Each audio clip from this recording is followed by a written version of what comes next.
May gagawin tayo ito, Sony. Yun o. Meron siyang backlight pero wala siyang display. Ulit. Bubunutin natin. 43 inches. Tapos saksak ulit natin. Titingnan natin kung magka-display. Yan. So mapapansin, double yung Sony niya. Pero bumabalik naman siya sa normal. Kaya lang double. So may pagitan yung pagbalik niya. Tapos magno-normal. Babalik. No-normal. Tapos pag nag-shutdown siya, hindi na siya nagkakaroon pa ng display. Ito yung model PD43X8000G. Ito yung mainboard.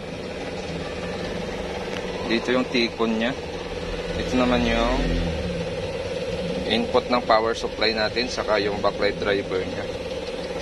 So ang problema ay nagdo-double image, tapos pag namatay, wala nang display. Blanco na siya. Dito tayo, bubuksan natin to. Ito yung gamit na T-con. LG ang gamit na T-con nito. So gagawin natin dito dahil double image dito at madalas naging sakit ng LG panel ay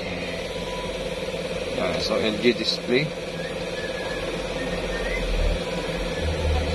43 ito.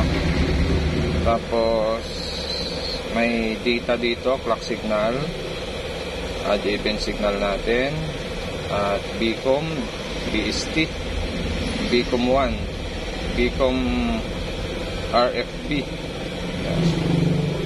So 2, 4, 6, 8, 10 na signal ang ipa-clock natin. 1, 2, 3, 4, 5, 6, 7, 8, 9, 10 10, 11, 12, mga 12 pin o 13 pin, no? Mga 12 pin. So hindi pa naman natin alam kung saang side may problema, pwedeng dito or pwedeng dito. So ang data natin ay dito sa side, so ibig sabihin yan sa kabila dito din yan. Pwede tayo mag-blocking dito, actual na tayo, tapos pwede rin tayo mag-block dito. Try muna natin dito. So hindi na natin tinesting ulit, ano? Mag-block na lang tayo, diretso 1 na. Okay, so ito nag-block tayo sa side na yon, nagka-display siya dito, normal display. Check natin sa kabila mag-block. Yung display kanina, ito yung binlock natin. Ngayon, yung display ngayon, ito yung block natin. Titingnan natin kung may picture ito. Mali. So namatay na siya, dapat magka-display ang Sony at wala. So ibig sabihin yan yung side na may problema sa kanya, yung una nating nilagyan ng tape. Itong side na to, yung may tape ngayon, yan yung side na buo. Yun o, walang display talaga.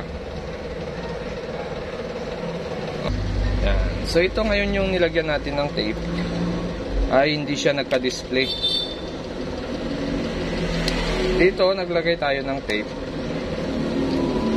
kanina, una ay dito siya nagkaroon ng display. So ibig sabihin itong side na to may problema.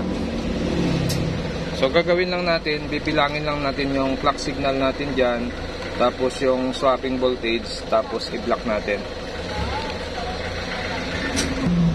Eto, nag-block tayo dito.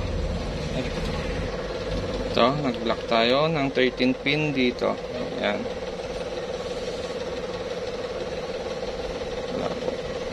Yan yung binlock natin. Tapos ito, tinanggal natin yung binlock natin dito kanina. Ayan, malinis na yan. Kabit ulit natin. Ayan. Yan yung display niya, unang bukas.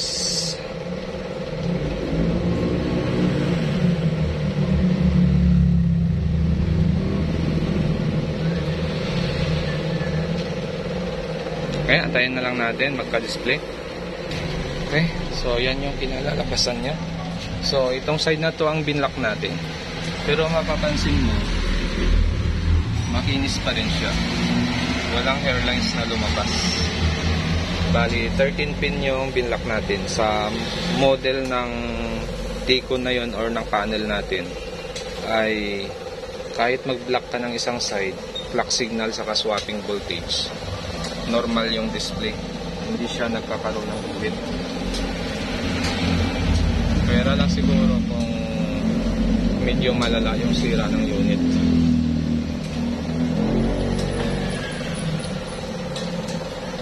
Okay, so hindi na rin siya namamatay or nawawala yung display. Nakalinis pa.